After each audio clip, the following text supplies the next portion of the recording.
จะว่าอยากยังมื้อนั่นน่ะต้องขับปุ้นแบบนี้บ่ด้วยเออสบายดีเด้ออ่ะน้องอ่ะโดยขอบใจเด้อว้ายมาอะไรแซ่บแซ่บแซ่บบ่แซ่บก็กินมันจิกองเสียการงงบ่เดี๋ยวกินน้ำลาย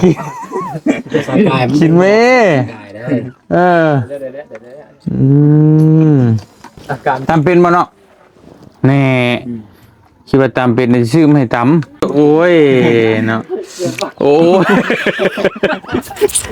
โอ้ยยังกันปาทู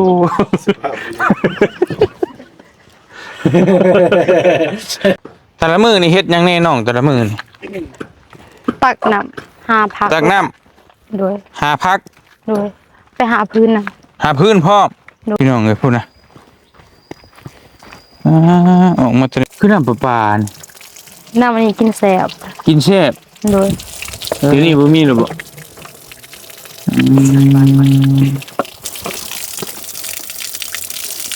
ธรรมชาตินะต่างกันน่ะเป็นอะไรเก็บอาการบ่หรือว่าธรรมชาติธรรมศาสตร์คันตุกใหญ่เลยตุกใหญ่ในเมื่อยอ่ะโดยคักงามพี่น้องพี่น้องมีแต่อ้ายสิเอาเงินให้100,000ไปซื้อได้กินเด้อหลายเด้อบ่เตียงโอเค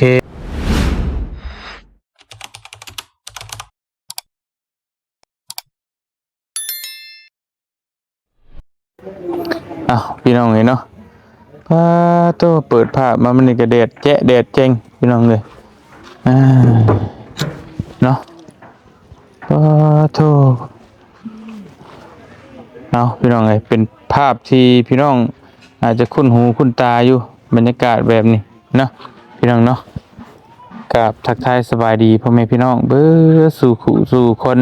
พี่น้องเลยเพราะว่าอยู่ในและก็ต่างประเทศเนาะยินดีต้อนรับเข้าสู่ช่องบ่อเตียงทองชาแนลคือเก่าพี่น้องเอ้ยมื้อนี้บ่อเตียงก็มาอยู่บ้านตอกสมิงพี่น้องเนาะเมืองละม่ำบ่แขวงเซกองพี่น้องเอ้ยคือบ่อเตียงสิมาหาทางน้องอันน่ะสัญญามีผู้ใหญ่ใจบุญเพิ่นฝากเงินมาให้พี่น้องเอ้ยแต่ว่าน้องสัญญาเพิ่นบ่อยู่บ้านแล้วก็บ่อเตียงก็สิมาแวะหาทั้งน้องอันน่ะจันเนาะ2คนนี่แหละเฮือนใกล้กันน้องจันกับน้องสัญญาน้องสัญญานี่ก็เป็นแม่ห้างเนาะแล้วก็น้องจันนี่เป็นผู้สาวแต่ว่าบ่มีพ่อมีอยู่กับแม่2คนก็เป็นไตโตนเบิดทั้งสองหั่นน่ะน้องสัญญานี่มีพ่อมีแม่แต่ว่ามีลูกน้อยแล้วก็ลำบากนะชีวิตนะเลี้ยงลูกน้อยแล้วก็ต้องหาเช้ากินค่ำแบบประมาณนั่นแหละเนาะแต่ว่ากลางเว้นเด้พี่น้องเข้ามาในตอนบ่ายโมงส่วนใหญ่ส่วนหลายในเพิ่นสิไปเฮ็ดเวียกทางให้สร้างสวนเสียหญ้าไปรับจ้างเนาะเพิ่นสิบ่ค่อยอยู่พี่น้องเอ้ยถ้าว่าเป็นตอนแรกน่ะเพิ่นอยู่ก็ไปเฮ็ดเวียกหาเงินหาค่ำนั่นแหละต้องดิ้นรนเนาะเพื่อเลี้ยงปากเลี้ยงท้องพี่น้องเอ้ยจ้าไปเดี๋ยวเข้าไปหาทั้งน้องจันก่อนบ่ฮู้ว่าเพิ่นอยู่เฮือนหรือบ่พี่น้องเอ้ยจ้าโหเฮ็ดหยังอีกเด้อพี่น้องเอ้ยเอาหยังจูดน่ะสบายดีน้องจันเด้อโอ้ระวังไฟโอ้ยพี่น้องเอ้ยกำลังสิจุไฟบ่เฮ็ดกินบ่ได้หยังกินเที่ยงมื้อนี้บ่มีเอาแล้วหาจับไก่จับหยังน้ำมือแล้วมาต้มกินใช่ไหมบ่มีอันนี้บ่แม่นบ่ไก่เจ้าบ่นี่โอ้ถ้าได้กินข้าวเฉพาะมื้อนี้น่ะ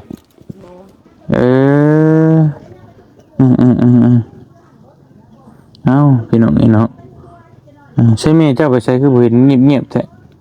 อยู่เฮือนดูมีหยังจะเอามาจุนี่ยางปกถ้วยไปเอายางปกถ้วยมาจูดไฟเลยพี่น้องเลยเตานี่เขาไปชื่อเอาบ่ดื้อ เขาเข้าใจ โครงการเพิ่นเอามาให้เลยเพอบ่เตียงว่าเพราะมันเห็นมีทุกเพื่อนทุกบ้านมันคือกันนั่นนะคำว่าจ่ายนี่คือเอามาแจกจ่ายเนาะ โดย อืมเป็นจังได๋บ่ได้ไปป่าบ่มื้อนี้ บ่ อืม ไปเมื่อวาน ไปเมื่อวานนี้ให้มาเมื่อวานนี่ก็บ่เจอแล้วใช่เนาะเป็นจังได๋ไปเฮ็ดหยังเมื่อวานนี้ ปลูกมันปลูกมันอีกเลยโธ่เป็นจังได๋ยังบ่ได้เอาอยู่มันก็ได้ ลายลีโลเนาะอืม หญ้าเต็ม หญ้าเต็มโอ้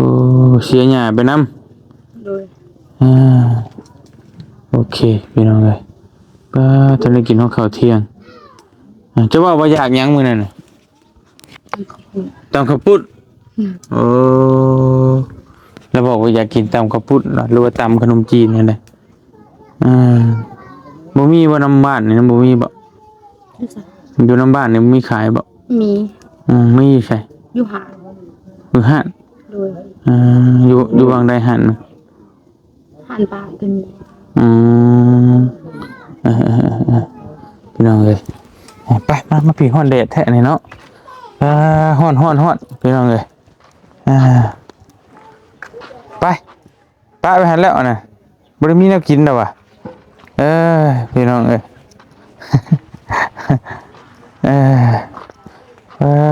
โธ่ตำข้าวปุ้นไอ้ชื่อมาให้อยู่มื้อนี้พี่น้องเอ้ย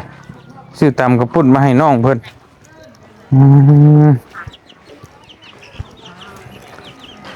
ใช่เอาตำข้าวปุ้นเข้ามาดูพี่น้องจ้ะฮะจะกินบ่เจ้ากะเอาเท่าแล้วก็กินบ่ใส่ตำข้าวปุ้นกะบ่ขอโทษเด้อ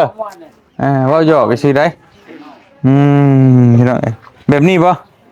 โดย สบายดีเด้อน้องโดยขอบใจเด้อ แต่ว่าคุยบ่ได้ชื่อมาตรฐานแต่งบ่ได้ก็คุยเติบมาแล้วก็บ่เป็นหยัง คุยกัน ก็บ่เป็นหยังแก้อันนั้นเอามากินรถเอามา2ถุงรถมา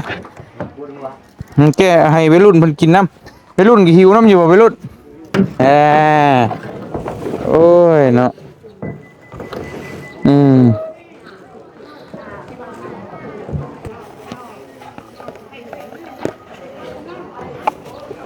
เป็นผ้ากันว่ายังเซลเอ้านี่ที่กระโตกมาให้พ่อมือนี่แล้วก็กระติบข้าวพี่น้องนี่เนาะทุกโท เฉพาะลุมกระเหยียบที่แท้กัน ทิพข้าวพ่อม โอ้ยทิปข้าวให้พ่อนี่เจ้าบ่มีทิปข้าวมื้อนั้นไป ทำกระเช้าให้เจ้าจิ้ม ฮะ ทำกระเช้าให้คน เสื้อไฟแจ็คขอเสื้อไฟโอ้มากินน้ำกันแม่ใช่ไหมมากินฮะโอ้มากินฮะเอาหาชูพะว่าวกินดูพี่น้องเลยโธ่ฮะซื้อติ๊บเข่ามาให้เพิ่นพี่น้องเลยเนาะพอดีเพิ่นว่าบ่มีติ๊บเข่าใส่เข่าพี่น้องเลยก็เลยซื้อกระติ๊บมาว่าลายอมอยคักอยู่งามเอาบุงดูให้เพราะว่าไปกินข้าวน้ำ เพื่อนบ้างปัดก่อนบ้างปัดก่อน ปัดว่า เอามีแหละนั่งธรรมชาติด้วยแหละมันเป็นยังเป็นได้แต่เราบ่มีเนาะไหมกลุ่มที่คนที่ต้อง หน้าตาเลย มีทางนี้ เนาะโลโก้ไปบาดเจ็บ ไปกลับไป แก้เพชรแก้เพชรกันว่า ฮะ นางบวง ก็ แล้วแต่เจ้าแล้วเจ้ากินเฮ็ดบ่ได้แต่เก่า เจ็บขึ้นมา อ่า เบาเม็กขึ้นมา อย่ามันอืม สิเอาน้ำมันในรางในต้นเนื้อหนองไปตัก แล้วก็ให้น้องเพิ่น เอาและบ่มีบ่อื่น เจ้าอีต้นน้องเพิ่นบ่ แบก ต้น แหมแล้วเจ้าก็ไปตักมาให้น้องเพิ่นไปตักน้ำน้องเพิ่นแหละเฮียอิหยังเนาะโอ้ยพี่น้องเอ้ย ลำตักให้มันหน่อย ไก่บ่บ่ตักน้ำบ่ได้ไก่ ตักน้ำใส่ก็ เธอกันน้อง ไก่ นุ้ย บ่ไก่ พอกับบ่ ฮะเธอกันน้องนุ้ยโอ้ โอ้ ไก่เลยไก่ บ่ไก่บ่ไก่ ข้ามาให้ขึ้นคอยอีกข้ามาโอ้ข้ามาขึ้นคอยได้ข้ามาได้ อืม ป้าทบเอานะดึงลำนะ มันบ่มีอยู่ป่าไม้ป่าตอกก็มันบ่เป็นนั่นเนาะ เรียนนะแต่ก็อยู่ได้อยู่ อดทน อดทนวิรุธ อื อดทนวิรุ ม ธวิรุธ แกะอืม ลืมจับไปทูมาเมื่อกี้นี่เดี๋ยวหาย มา ขึ้นอยู่ธรรมชาติรถมันขึ้นรถเลย ที่นี่บ่มีเขาเป็นบ่ได้ มีข้าว บ่บ่ได้กินเขาวกินดินกินตำไม่ซื่อซื้อมาให้น้องหั่นแล้ว แต่ผู้ว่าเพิ่นก็สิกินน้ำโอ้ย โอเคครับเซิร์น เซกุกิ แขกไม่ได้รับเซิร์นก็ขึ้นมา ใช้ถุงหนึงคือ2ถุงพุ่น ปากหูกินบ่ได้ กินบ่ได้บ่ เก็บใส่นี่ อืม บ่ได้ผู้บางโกเนี่ยกินบ่ได้เนี่ยตรงนึงเย็น แกะโอ้ย สองคนแล้ว โอ้ สองคนแล้วเสียงดังฟังชัด โอ้ยสมองเกลือนเลยจ้ะ ไอ้ยาวก็อยู่นี่กันเลยไอ้ยาวเต็มเลย โอ้ระวังได้อันตรายแตกแล้วแตกไปห้องหมอไปห้องหมอ คือเลยเนาะมีคนลังคาเราลังคาหัวแล้วเจ้าเอาเลย กิน หัวเฮาบ่เป็นหยังโอเคเพื่อนน้องเซ็ต ไปแม่น้องมิ คนกินเลย กินป่ะสบายดีเดี๋ยวว่าจะกินตำ น้องเมฆมา เอาพี่น้องกินนะแม่ มาเด้อขอได้เป็นไงกินตำกินตำความฝันของน้องหามพระจันทร์นามสกุล สาวจันกังโกบ ครึ่งเดือนนามสกุลครึ่งเดือน กินเบิ่งรู้เอาจะให้น้องจันเนี่ยนั่งกินเบิ่งที่เราว่าเรามัก ได้สบาย เห็นน้ำลายไหลน้ำว้าย มาอะไร แซ่บ แต่ แซ่บบ่แซ่บไปกินนี่สิคือน้องงันฝนกินต้มไก่บ่กินเลย เอาถ้วย กิ ที่ น โต เลย เนาะ กินเลย เอาถ้วยเลยนี่นี่ มีสองไปน้องเมฆเข้า ตรงนั้นนะกินกิ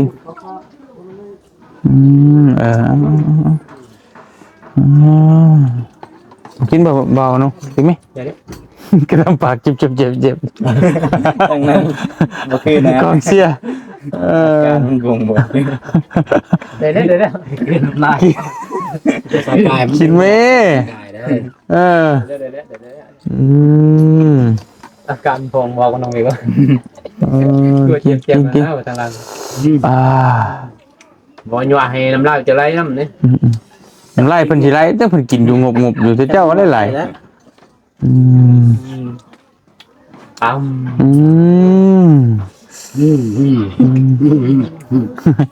ไปท่วงแม่เอามือโดดจังคักจ้ะ เดี๋ยวจะกินได้มือบ่ ลองกินธรรมศาสตร์ของเจ้า เฮ้ย เคยกินอะไร ธรรมชาติ ไม่กล้า จับเลยน้องแบบนี้ก็ได้แบบนี้นะขออนุญาตนะแบบนี้มันบอกกับแบบนี้จับในบ่วงอะไรนี่ โอ้ยจับใส่ปากแล้วเลยพะนั่นเลยโอ้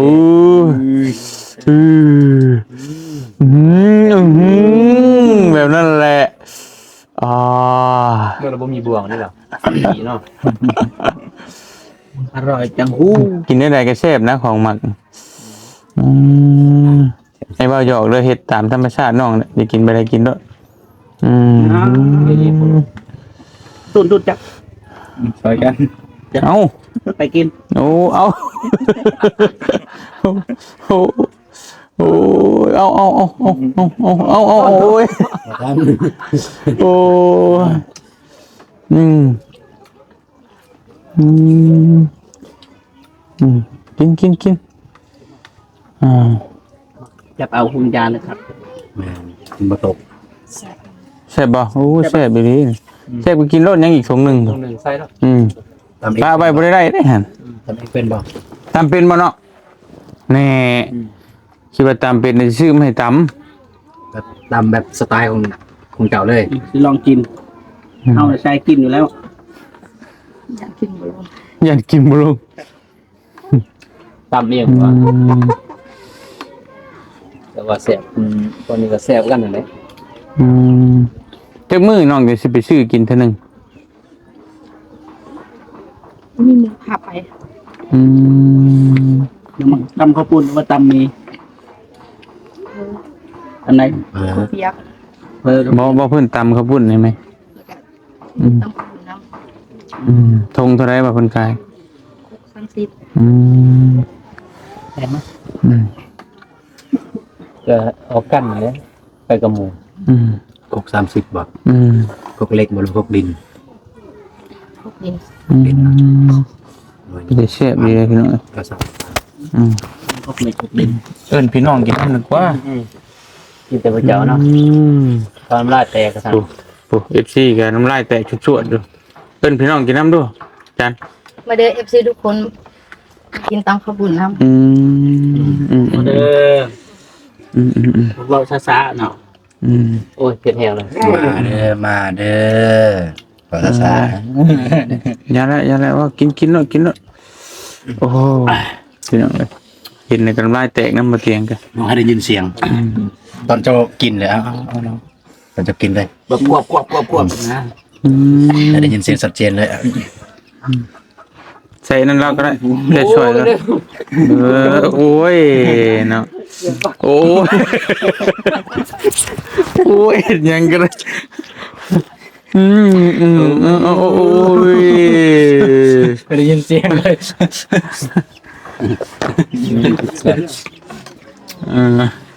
เอาคักเอานี่ดี อะไรเมก เอาได้ อะไร ผู้สูงนั่นก็มาแก้แล้วเลยกินแล้วเลย แสดงว่าจะเตรียมถือแพงโกยดูในชามพิษต่อถือดูในชาพิษ บอกไอ้ช่างเองไอ้บ่าเอาทง50ยันบุอิมเลย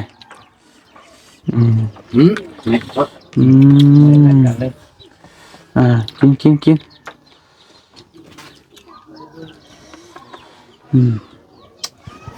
เป็นยังไงมันแข็งจะได้เลยแก้มันแข็งแล้วมีน้ำแล้ว ถอกใช้น้ำ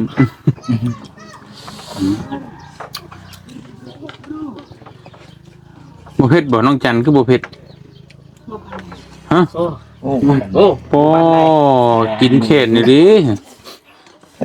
ของแท้ดินี่บ่เบิ่งน้องเพิ่นเฉยๆน่ะยังไม่เห็นตูนหันเอามาแกะให้น้องเพิ่นกินแกะแกะกิน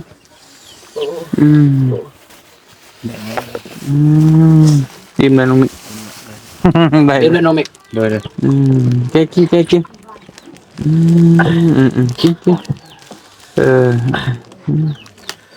ท่านเพชรรู้สึกว่าจะกินต่ออีกแมนแบบหนัก แปลกเนาะแข็งแห้งแล้วบัดตาชื่นเพราะว่าเมื่อกี้ในเงานอนอยู่ยะเฮ็ดจ้ะ สมแล้วจะกินตำยังไงการฮ้อนเนาะ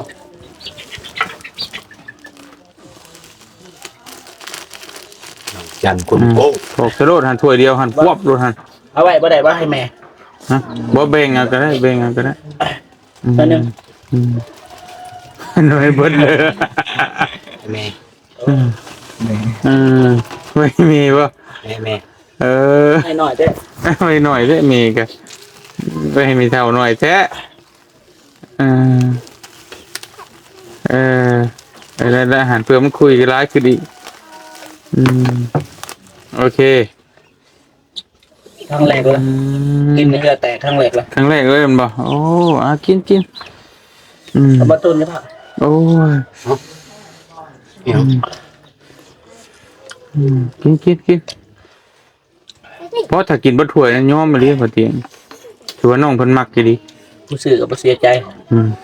จะเสียเงิน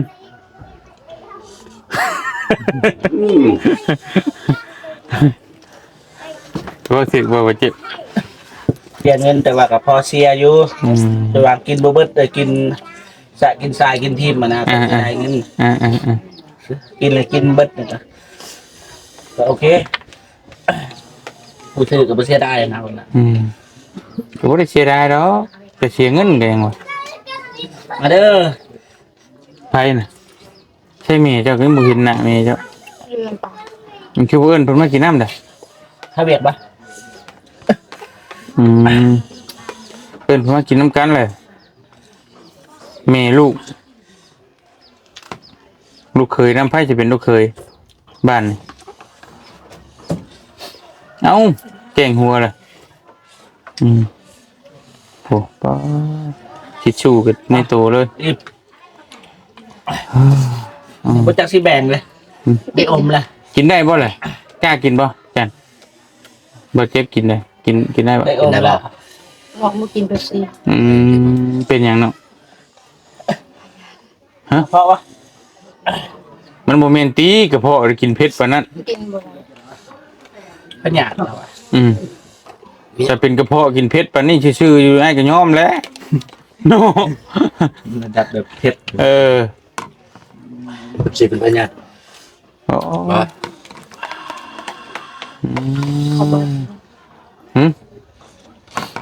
ไปกินน้ำบัดลม เป็นหยังก็พยานหยังเนาะ เจ็บอยู่ไสอะไรฮะเป็นยังมาบ่ได้คลำ เป็นหยังคือบอกบ่ได้ ขยะพวกนี้ พยานผู้หญิงก็กินปลาเด็กนี่นะ อยาก โอ้โหย อยากกินกัน อาจจะเกี่ยวกับพยานผู้หญิงไงปลาเด็กนี่พิษได้น่ะพิษแต่อยากหูอยู่แต่อยากอันนี้แสดงว่าบ่อยากปานใดใช่ไหม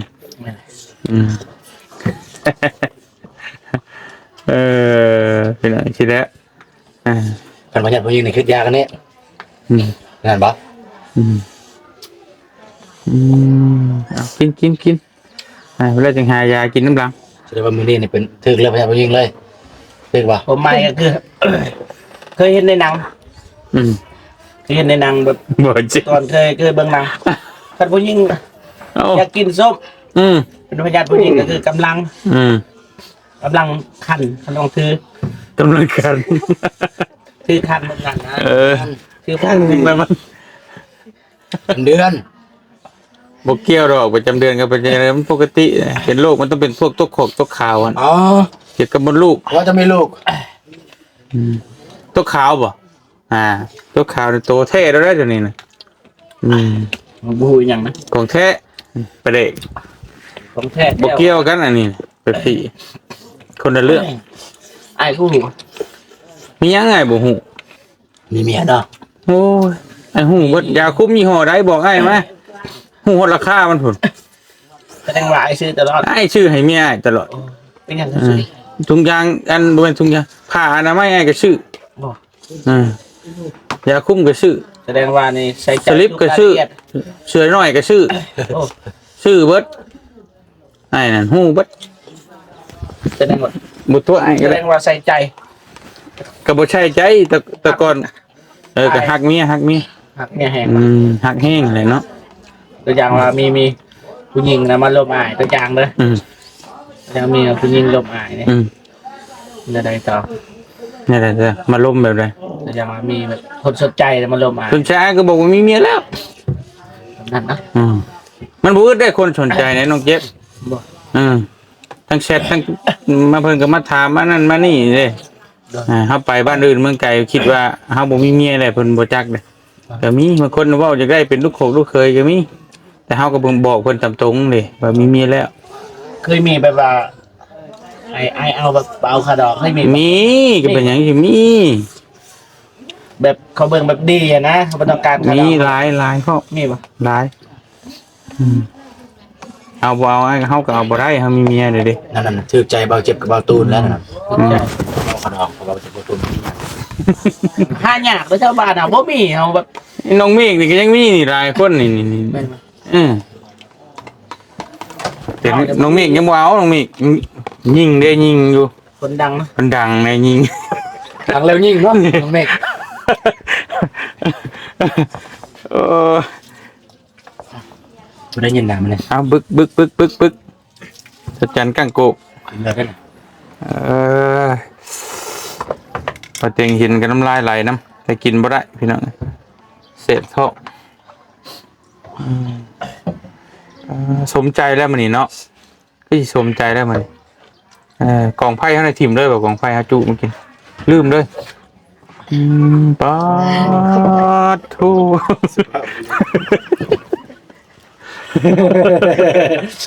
มาทาได้อีก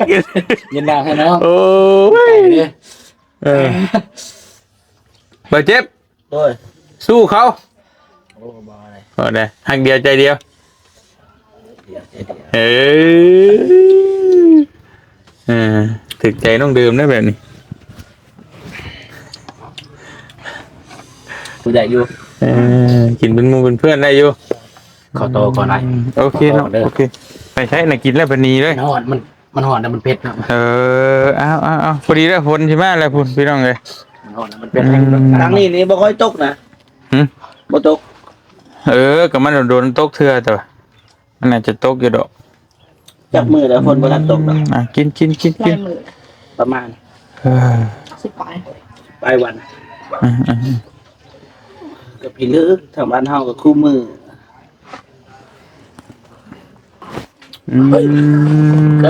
ไล่เนี่ยฮะ เส้น เจ๊ะ ยิ้มเรียบร้อยเนาะแซ่บบ่เนาะ เส้น เอา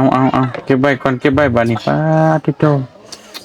แซ่บ เอาเมียนกัน กระเตียงซื้อมา2ถุงพี่น้องเอ้ยแบ่งมาให้แม่เพิ่นนำนี่เนาะเอา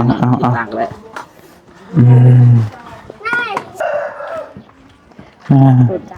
ไปกินอิ่มแล้วก็ไปตักน้ำพี่น้องกับบาทนี่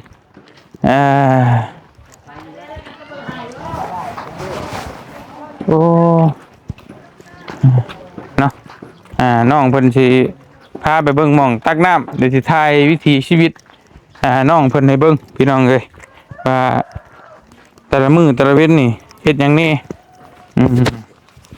โทษเด้อจันเด้อปึ๊บโอเคไปแต่ละมื้อนี่เฮ็ดหยังนี่น้องแต่ละมื้อนี่ ตักน้ำหาผัก ตักน้ โดย ำหาพัก โดยไปหาพื้นน่ะ หาพื้นพร้อม โดย แล้วก็ยังอีกนึ่งข้าว นึ่ง เฮ็ด ข้าว กินเป็นบ่ กินกับเป็นอยู่ เฮ็ดหยังยกตัวอย่างมื้อหนึง เฮ็ดตุ่มซุปผักบ่ พักนะพักหยัง ผักกูด ผักกูดโอเคพี่น้องเอ้ยไปหาเอาอีกเนาะไปพี่น้องเอ้ย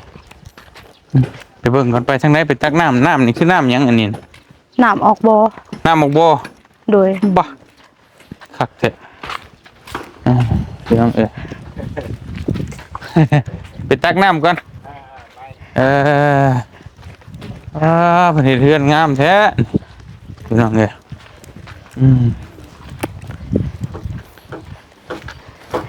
อาจจะถ่ายวิถีชีวิตพี่น้องเอ้ยแต่ละคู่แต่ละคนแต่ละครอบครัวว่าเพิ่นใช้ชีวิตแบบใดมันก็แตกต่างกันนะแต่ละหมู่บ้านเพิ่นอยู่จังใดเฮ็ดจังใดแต่ละมื้อแต่ละเว้นเนาะนี่คือว่าเพื่อสิได้น้ำใช้นะต้องเพื่อสิได้น้ำกินต้องเฮ็ดแบบนี้ปอเฮือนงามเนาะพี่น้องเอ้ยคักดีนี่ทรงโมเดิร์นบ่โอ้ชัว ไม่ได้จะตุกเขา บ่มีอะตึมบ่แถวนี้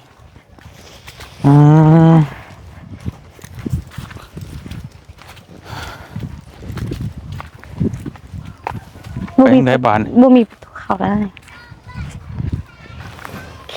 ด้านมาเฮา โอ้ทางขามเป็นเลย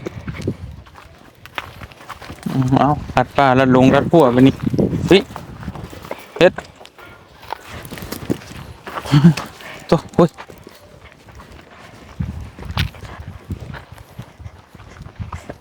มื้อนี้บ่พักตูไปทางใด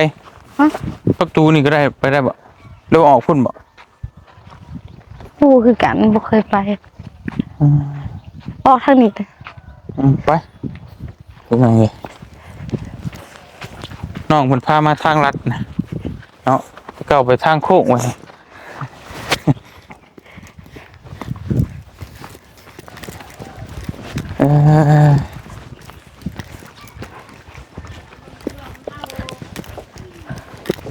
โอ้ลัดมาสิทางนี้บ่ โดย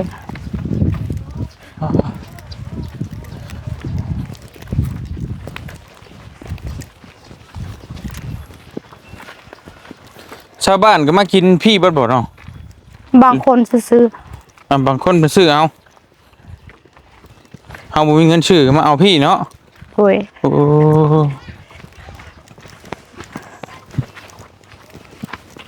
มาสบายดีอากะสบายดีอากะเดือยะเพื่อผู้เฒ่าเพิ่นเด้อได้อยู่พี่ ยะ ยะยะคือกันบ่อ๋อมันจะเป็นสิโปนได้ยะ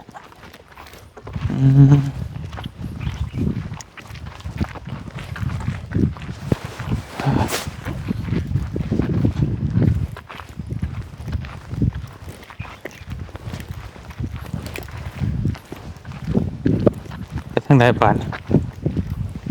ขึ้นผู้ ขึ้นพุ่นเลย ป้าโชเนาะไปพี่น้องเลยโอ้มาลงค่อยบานโอ้กิ่งดิ่งลงไปพากันมาออกกำลังกายดิ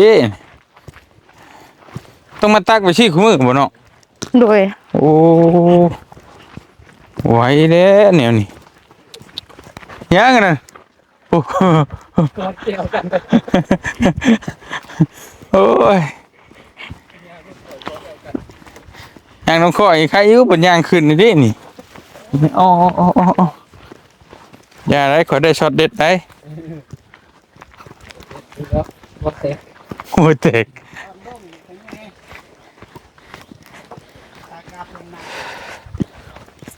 พี่น้องเลยเนาะเอาชิมาทายเบิ่งวิถีชีวิตของสาวจันทร์กังโกกพอเตียงตั้งซื้ออีกนะพี่น้องเนาะหน้ามองมาจังซี่เนาะพี่น้องเลยพูดนะออกมาจากในภู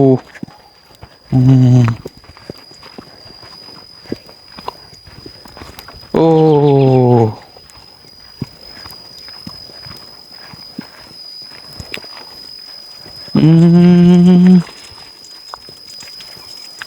ออกมาเนี่ยนี่ โดย มาอาบก็อาบด้วยนี่บ่เนาะ บ่ อาบอยู่ใช่ไหม เอาอยู่เพื่อน เพนเอามากินอันนี้นะนี่ครับ ออกตลอดบ่ ฮะ ออกตลอดบ่น้ำนี่นะ ตลอด โอ้ยามแรกยามฝนก็ออกเลย ออก เอาแล้วคักดีพี่น้องเอ้ย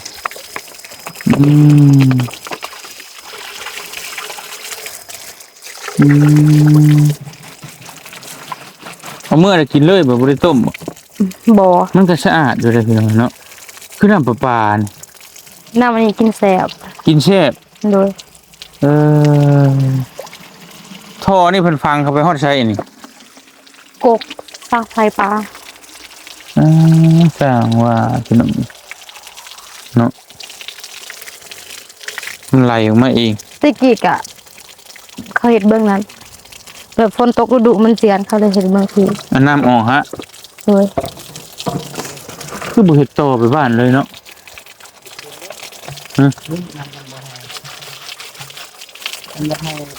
เอาเฮ็ดเป็นอ่างเก็บไว้นี่จูบขึ้นมานี่ มันมีบางทีน่ะคักอีโอ้ไหลตลอดชาติแล้ว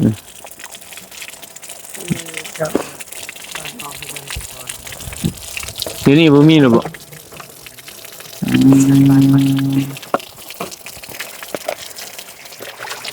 อยู่แถวบ้านบ่เตียงใช้ผ้าเขาวมาได้บัดนี้คักได้พี่น้องเอ้ยคือมันหายากอีเพิ่น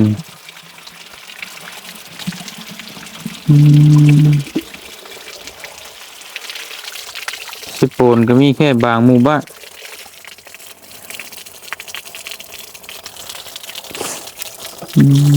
ชีวิตประจำวันแต่ละมื้อเนาะโอ้ยเฮ้ยเป๊ะแต่พี่น้องโอ้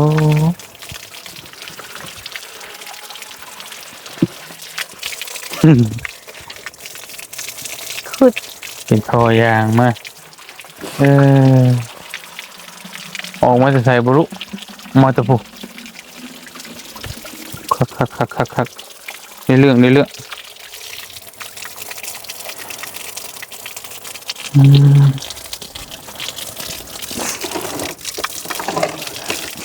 นเลยหลังมือเลยเบิ่งใสเนาะใสดีเลยใสแบบใสแห้งมันจะหูน้องมันจะใสดีบ่น้องจะหูบ่มันจะได้ดีมันคือใสเนาะบ่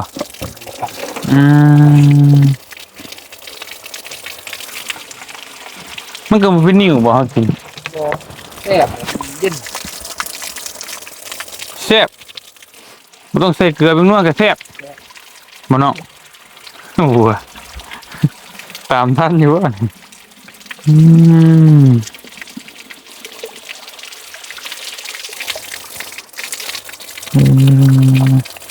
เรียบร้อยมากินบัดเบิดละ เบิดเลยอ่ะ เบิ่งค่อยบ่าวสิกินกันบัดกินก่อนต้องรสชาติ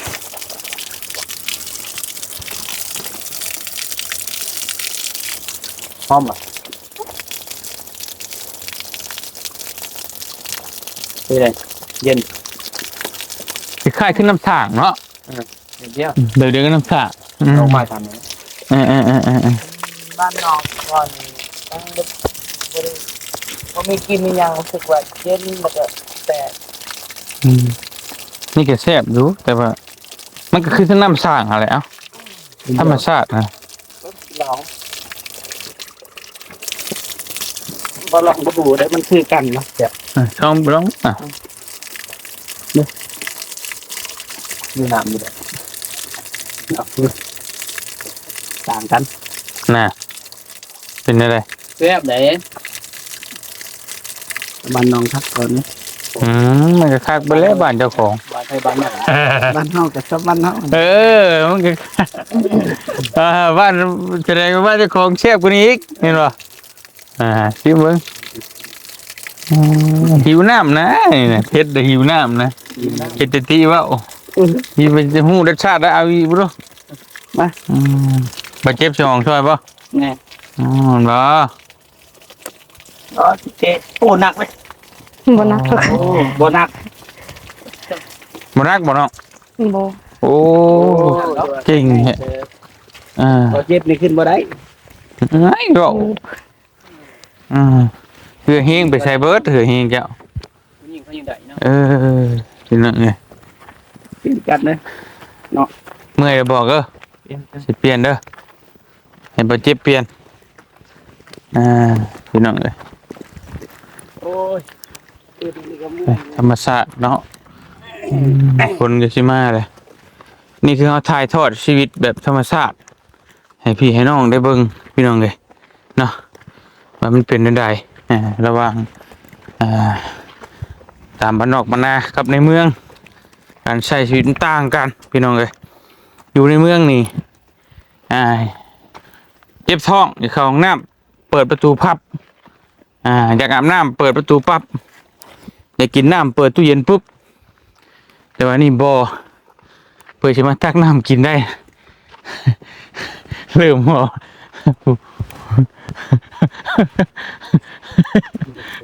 คือยังตายยังโอ้หมายน้องเพิ่นได้นี่ออกน้ำพร้อมนี่นะเพิ่นย่างตะโตชิก็เมื่อยโอ้เรียนบ่ บ่ได้ช้ำน้องเพิ่นจะคนได้แต่เฮาเนี่ยเบิ่งมั้ย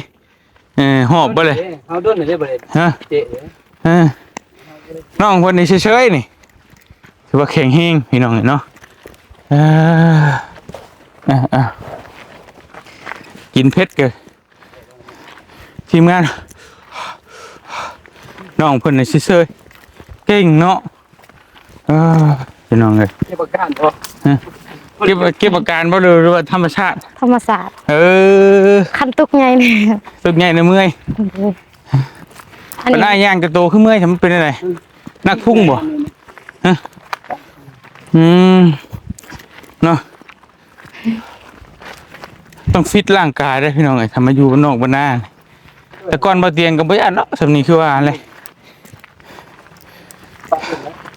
โอ้ไม่โอเคไปเดินทางใช้บ่นี่ลิฟต์มานี่พุดมาพี่บ่นี่ฝนก็สิมาพี่น้องเอ้ยกินน้ำเด้อก็มาบาดนี่โอ้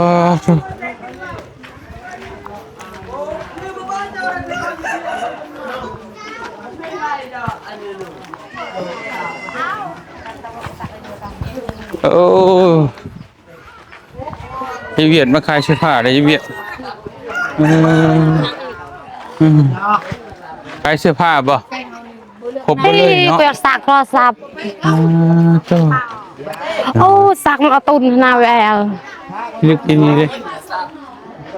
ไปมาไวเมื่อยไรฮะ คนเจ๊กับพาให้ค่ะเฮ้ยแล้วมีต้นคนนั่นน่ะ เนาะคนนี่ดิ คนในหัน3 ดี4ต้น3 ดี 4 ต้น3 ดี 4 ต้น ส่วนใดส่วนพ้นมาพ้นว่า บ่ อ๋อสี่ทนได้เอานั่งลงกัน น้องเราเฮ็ดเวียกได้หน่อยเด้อ เก่งเมื่อยปะ เหนื่อยอยู่ เมื่อยตอบตรงๆเลยเนาะพี่น้องเลยไปมีแต่บ่อเตียงก็ซื้อติ๊บข้าวมาฝากน้องเพิ่นกับพายไปทั่วเบิดงามปะ น้ำ อันเท่าไรคิดว่า 78 78 10 ฮะ 70 780 60,000ซื้อน้ำห่าน FC เพิ่นรุดให้พี่น้องเลยเนาะโดย คักงามพี่น้องเนาะไปใส่ข้าวมีแต่ว่าทางบ่เตียงก็สิขอโตวก่อนฝนก็มาแล้วบัดนี้บื้นไปเวียกบ่บื้นนี่ ไป พี่น้องเอ้ยมีแต่อ้ายสิเอาเงินให้100,000ไปซื้อแนวกินเด้อ หลายๆเดือนบ่เตียง โอเควันนี้ซื้อติ๊บข้าวกับกระตุกกับถ้วยอะไรมาให้น้องเพิ่นไว้กินแตงกินพี่น้องเอ้ยยังบ่มีอันนั้นแนวใส่ถ้วยใส่บ่วงบ่มีอีหยังเลยพี่น้องเอ้ยแนวใส่ข้าวก็บ่มีบ่เตียงเงินบ่เตียงแหละซื้อมาให้เพิ่นเนาะเห็นแล้วก็อีโตนกับสิมาหาน้องสัญญาพร้อมแต่เพิ่นบ่อยู่ทางเบิ่งก็ตอนแรงเพิ่นมาก็จังว่ากันถ้าเพิ่นบ่มาก็มื้อใหม่เนาะสิมาหาเพิ่นไปแล้วสำหรับคลิปนี้ก็บ่เตียงขอตัวจบคลิปไว้เพียงเท่านี้ก่อนเนาะจะได้ก็ขอบคุณขอมุกขอบใจหลายๆทั้ง FC ที่ติดตามนะรับชมโดยตลอดมาอยู่ดีมีแฮงบัดสุขทุกคนเด้อขอมุกขอบใจหลายๆพี่น้องเอ้ยมาถ่ายทอดวิถีชีวิตทางน้องจันให้เบิ่งแต่ละมื้อต้องเฮ็ดแบบนี้แม่นบ่เนาะ โดย เฮ็ดไปทุกมื้อตักน้ำทุกมื้อ แล้วก็เด็ดผักกูดแล้วก็มากินข้าว โดย แล้วก็ไปทางให้ทางสวนติ โดย อืมอืมอืมอืมอืมมีอยู่บ่มือบ่ไปเฮ็ดมีบ่ มี เป็นหยัง เมื่อย เมื่อย โดย ได้กินหยังบัดนี้ ก็บ่ได้กินหยัง บ่ได้กินหยังเลย บ่ โอ้อดมื้อนั้นเนาะ โดย กินข้าวกับเกลือบ่โอเคพี่น้องเอ้ยเนาะสำหรับคลิปนี้บ่เตียงขอตัวลาก่อนหมู่คู่ก็ถ่าอยู่เดี๋ยวสิไปหลายบ้านหลายเมืองต่อพี่น้องเอ้ยมีแต่ผู้สงสารอันใดก็ได้เนาะอยู่ดีมีแฮงเบิดทุกผู้ทุกคนเด้อสบายดีเด้อสบายดี FC โดย นี่ สบายดี FC ทุกคนในเด้อ โดย FC พังไทยพังลาวนำ โดยสาธุ โด ไป ย บ๊ายบายพี่น้องเอ้ยไปก่อนฝนก็มาแล้ว